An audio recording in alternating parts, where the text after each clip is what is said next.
번역 사도신경으로 신앙 고백하겠습니다. 저는 전능하신 아버지 하나님 천지의 창조주를 믿습니다. 저는 그분의 유일하신 아들 우리 주 예수 그리스도를 믿습니다. 그분은 성령으로 잉태되어 동정녀 마리아에게서 나시고 본디오 빌라도에게 고난을 받아 십자가에 못 박혀 죽으시고 장사된 지 사흘 만에 죽은 자 가운데서 다시 살아나셨으며 하늘에 오르시어 전능하신 아버지 하나님 우편에 앉아 계시다가 거기로부터 살아있는 자와 죽은 자를 심판하러 오십니다. 저는 성령을 믿으며 거룩한 공교회와 성도의 교제와 죄를 용서받는 것과 몸의 부활과 영생을 믿습니다. 아멘. 거룩하신 하나님 아버지 감사합니다. 간밤에도 편히 쉬게 해주시고 새벽에 기도하는 자리에 불러주시니 감사합니다. 이 시간 저희들 마음 중심으로 주님을 경외하게 하여 주시옵소서. 예수님 이름으로 기도드리옵나이다. 아멘. 찬송가 419장입니다.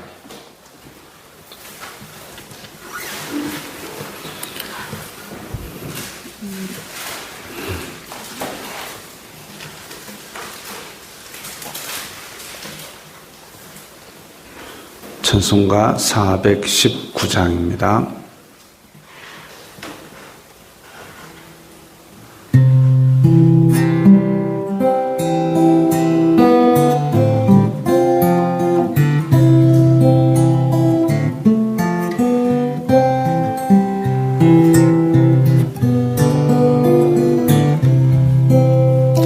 주 날개 밑 내가 편안히 쉬네. 밤 깊고 비바람 불어쳐도 아버지께서 날 지켜주시니 거기서 편안히 쉬리로다. 주 날개 밑 평안하다. 그 사랑 끈을 짜뉘뇨. 주 날개 밑 내 쉬는 영원히 거기서 살리.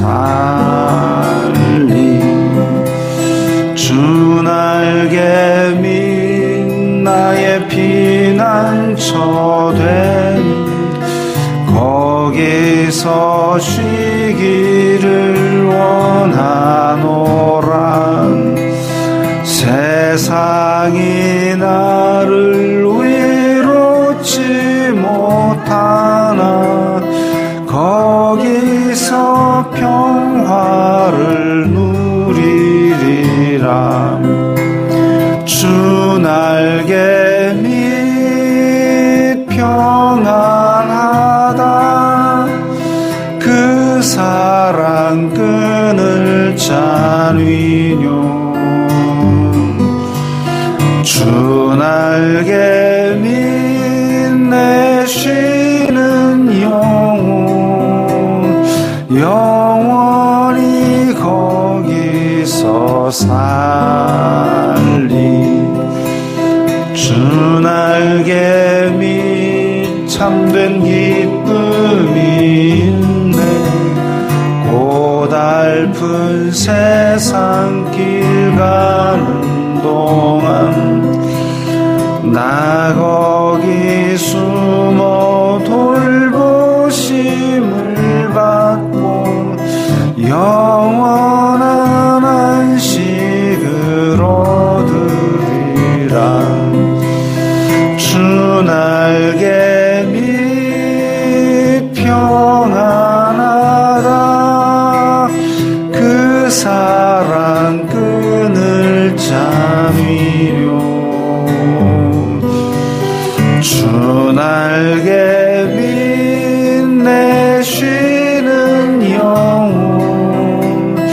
영원히 거기서 살리.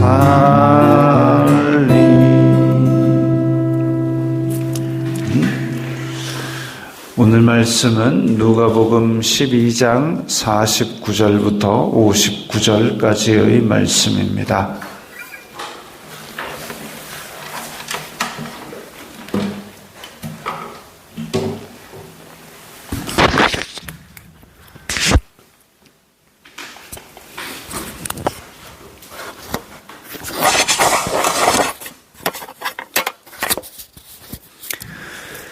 누가복음 12장 49절부터 59절까지의 말씀 함께 읽겠습니다.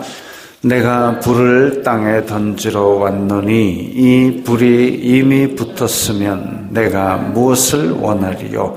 나는 받을 세례가 있으니 그것이 이루어지기까지 나의 답답함이 어떠하겠느냐? 내가 세상에 화평을 주려고 온 줄로 아느냐? 내가 너희에게 이르노니 아니라 도리어 분쟁하게 하려 함이로라. 이후부터 한 집에 5사람이 있어 분쟁하되 셋이 둘과 둘이 셋과 하리니 아버지가 아들과 아들이 아버지와 어머니가 딸과 딸이 어머니와 시어머니가 며느리와 며느리가 시어머니와 분쟁하리라 하시니라. 또 무리에게 이르시되 너희가 구름이 서쪽에서 이는 것을 보면 곧 말하기를 소나기가 오리라 하나니 과연 그러하고 남풍이 부는 것을 보면 말하기를 심히 더우리라 하나니 과연 그러하니라. 의식하는 자여 너희가 천지의 기상은 분간할 줄 알면서 어찌 이 시대는 분간하지 못하느냐? 또 어찌하여 옳은 것을 스스로 판단하지 아니하느냐? 내가 너를 고발하는 자와 함께 법관에게 갈 때에 길에서 화해하기를 힘쓰라. 그가 너를 재판장에게 끌어가고 재판장이 너를 옥졸에게 넘겨주어 옥졸이 옥에 가둘까 염려하라. 내게 이르노니 한 푼이라도 남김이 없이 갚지 아니하고서는 결코 거기서 나오지 못하리라 하시니라. 아멘. 자, 오늘 이 말씀의 맥락도 앞에서 쭉 이어진 이 세상에서 이 세상의 것에 인생의 목표를 두고 탐욕으로 인생의 목표를 삼지 말아라. 내가 이 땅에서 재물을 더 가지고 풍요롭게 사는 것으로 인생의 목표를 삼지 말아라. 그리고 세상의 걱정을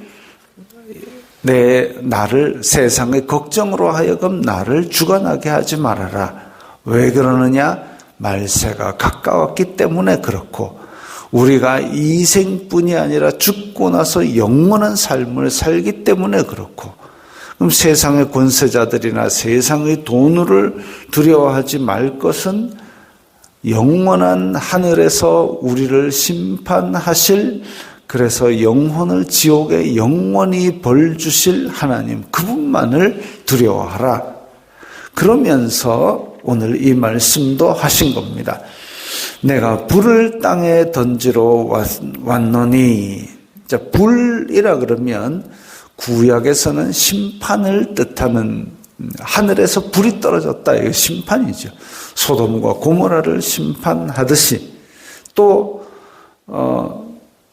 하나님께서 이 불을 하늘에서 땅에 내리는 것은 따뜻하여라 이런 거 아니죠.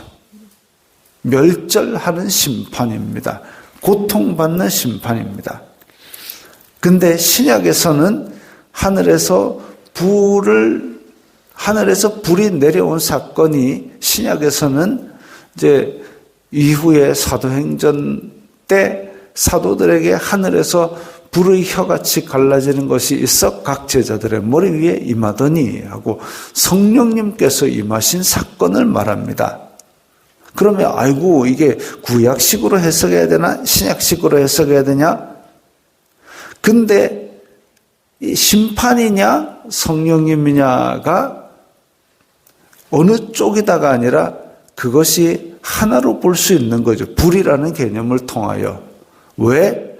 예수님께서 오신 것은 예수님을 믿음으로 말미암아 성령님을 받게 만드는 그것인과 동시에 예수님을 거부하는 서기관과 바리새인 위선자들은 심판을 받는 것이기 때문에 그래서 요한복음 3장 뒤쪽에 보면은 아들에게 순종하는 자는 영생이 있고 아들을 믿지 않는 자는 이미 심판을 받은 것이라 그랬습니다. 예수님을 거부하는 자는 그 거부한 것으로 이미 심판을 받은 것과 같다 그랬습니다. 심판과 성령 사이, 심판 대 성령. 자, 오늘 본문에는 이렇게 대립되는 개념이 두 가지가 대립되는 개념이 4번 등장하는데 4번. 자, 이 4번 등장하는데 첫 번째가 바로 그겁니다. 심판과 성령 사이. 예수님께서 불을 땅에 던지러 왔는데 이게 이미 땅에 붙었으면, 즉 하나님의 심판이 이미 다 이루어졌으면 예수님께서 굳이 오실 필요가 없지요. 인간은 죄에서 건진받을 길이 영영 없어지는 겁니다. 그러나 하나님께서 세상을 사랑하사 예수님을 보내신 겁니다. 불을 땅에 던지러 왔느니 심판이라고 보아도 되고 아니면 성령님으로 보아도 되는 것이 성령님을 이 땅에 편만하게 하려고 왔는데 이미 성령님께서 다 오셨으면 굳이 무엇을 원하려 하실 일이 없습니다. 예수님께서 이 땅에 오신 것은 50절 나는 받을 세례가 있으니 이것이 이루어지기까지 나의 답답함이 어떠하겠느냐. 세례라는 것은 로마서에 보면은 내가 내 죄를 깨끗하게 씻음 받았다라는 것을 하나님과 사람 앞에 공적으로 공표하는 의식입니다. 근데 이 세례가 단지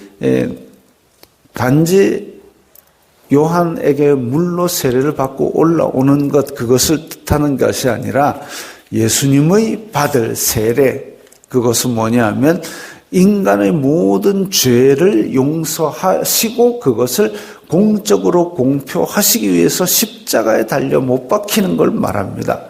나의 받을 세례가 그거지요.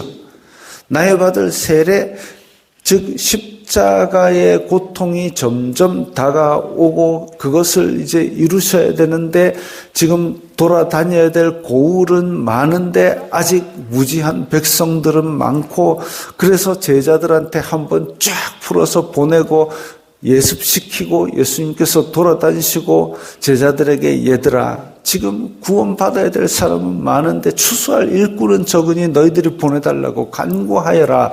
지금 다녀야 될 곳은 아직도 많이 있는데 십자가의 날은 정한 때는 날마다 다가오고 이 답답함이 어떠하겠느냐 이 말씀이죠. 심판과 성령 사이. 그 다음에 51절부터 53절에 내가 세상에 화평을 주러 온 게 아니라 분쟁하게 하려 함이라. 아이고 예수님이 테러리스트냐? 아니고 이 화평을 주기까지 뭐가 있었느냐? 복음의 전파가 있는데 복음 전파를 방해하려는 마귀의 방해가 있고 박해가 있고 어려움이 있고 그래서 박해와 전도 사이에는 이런 갈등이 있습니다. 박해와 전도 사이. 그래서 도리어 분쟁하게 하려 함이라. 복음이 들어오게 되면 복음으로 살겠다라고 결단하는 사람 마귀가 방해합니다. 또 복음으로 살자고 다른 사람에게 예수 그리스도께서 우리 죄를 용서하셨다 전하려고 하면 또 방해하고 박해합니다. 박해와 전도 사이. 그건 아주 가까운 사람 간에도 이루어집니다. 그래서 여기 보면 한 집에 지금 둘이 셋과 아버지와 아들과 딸이 어머니와 가족끼리도 이 신앙의 갈등이 생기면 박해하고 혹은 그 가운데서 전도하려고 생명을 살리려고 애쓰고 그런 갈등이 있고 그게 분쟁인 것이죠. 이 분쟁을 넘어서야, 이 박해를 넘어서야 세상에 화평을 주시는 예수 그리스도의 은혜를 맛보게 되는 겁니다. 그리고 54절부터 보면 너희가 구름이 서쪽에서 오는 것을 보면, 자, 이스라엘 땅은 서쪽에 뭐가 있느냐면 지중해가 있습니다. 지중해가 있으니까 그쪽에서 바람이 불어오면은 이 습기를 머금은 바람이 올라오면서 땅에 비를 내리죠. 구름이 서쪽에서 이는 것을 보면 비가 오리라. 남풍이 부는 것을 보면 이스라엘 땅 아래쪽에 사해 아래쪽에 보면 네게브 사막 아주 넓게 펼쳐진 뜨뜻한 사막이 있고 거기에서 남쪽에서 바람이 불어 올라오면은 뜨겁고 건조한 바람이 확 올라옵니다. 그러면은 이제 심히 더우리라. 하나니 과연 그러하니라. 그렇게 천지의 기상은 분간하는데 이 시대는 분간하지 못하느냐. 이제 말세가 다가왔고 예수 그리스도께서 오셨고 예수님께서 오신 그 시점부터가 말세입니다. 예수님께서 오신 시점부터가 말세이고 예언이 이루어졌다면 드디어 메시아가 오신 말세이구나. 이제는 세상 끝날 준비하고 나의 심판을 준비해야 되겠구나. 시대는 분간하지 못하느냐. 그 말씀이죠. 옳은 것을 스스로 판단하지 아니하느냐. 같은 얘기입니다. 메시아의 때가 왔는데 메시아를 받아들이고 믿고 하나님 나라를 선포하는 것과 그리고 반대로 옳은 것을 스스로 판단하지 않고 율법의 잣대로 지금 딱 고정되어 있고 바리새인들 같은 그런 겉으로 보이는 종교 행위에 만족하고 있느냐. 그거죠. 메시아의 때냐 아니면 율법을 고집하느냐.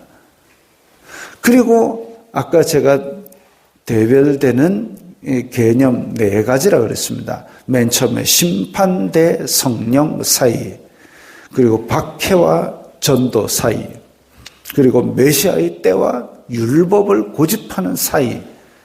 이 전체가 이야기하는 것이 예수 그리스도를 거부하는 것이냐 아니면 결신하는 것이냐. 이 사이. 어쩌면 이전까지 해왔던 율법을 그냥 이 타성에 젖어서 종교 행위를 해가지고 나는 이걸로 하나님께 내놓을 거야 라는 게 어쩌면 쉬울 수도 있습니다. 헌부대니까요. 그러나 새 술은 새 부대에 넣어야 되듯이 새 시대가 왔으면 새로운 삶을 우리에게 요구합니다. 예수 그리스도를 믿음으로 말미암아 성령께서 내 안에 오셔서 친히 가르치시리니 우리가 이제 내 속에 있는 성령의 욕구를 따라 옳은 것을 스스로 판단해야 되는 때가 온 거지요. 거부하느냐 아니면 결단하느냐, 결신하느냐. 그 사이에서 지금 우리는 판단해야 되는 겁니다. 내가 너를 고발하는 자와 함께 법관에게 갈 때에, 고발하는 자와 법관에게 갈 때에 이제 때가 이르렀습니다. 빨리 고발하는 자와 화해하지 아니하면 우리를 참소하는 자, 우리의 죄를 다 기억하고 끄집어내가지고 하나님과 사이에 이간질하려고 후벼내는 자는 결국은 우리의 죄를 참소하게 되면 하나님께서 심판하실 때에 이 죄를 그대로 가지고 심판의 대상이 될 수밖에 없습니다. 어서 화해를 하라는 얘기는 예수 그리스도의 복음을 받아들이고 하나님 나라의 백성이 되기를 결단하는 거죠. 그걸 결단하는 자, 해방을 받고 평안을 누리게 될 것이지만 그러지 않는 자는 남김없이 갚지 않고는 결단코 거기서 나오지 못하는 영원한 벌에 처해지게 될 겁니다. 이 시대를 분별하고 그러면 이 시대를 분별하지 아니하고 내 영혼아 평안하게 풍족하게 거하라고 창고 넓게 짓는 데만 혈안이 되어 있다면 창고 다 짓고 이제 옮겨 담으려 그러면은 그날 밤에 이리 오라라는 말을 들었을 때 대비할 것이 없습니다. 오늘 이렇게 날마다 이 그리스도 재림의 초침이 다가오는 이때에 우리가 할 것은 무엇이냐? 이 땅의 것에 미련을 두지 말고 하나님께서 오늘 나에게 무엇을 원하시는가? 공의를 행하고 인자를 사랑하며 말씀과 동행하시기 바랍니다. 기도하겠습니다. 거룩하신 아버지 하나님 감사합니다. 저희들 가운데 성령님을 주셔서 믿음으로 행하게 하시니 감사합니다. 이것을 주님 다시 오실 날까지 날마다 열심히 표대를 향하여 달려가는 저희들 되게 하옵소서. 예수님 이름으로 기도드리옵나이다. 아멘.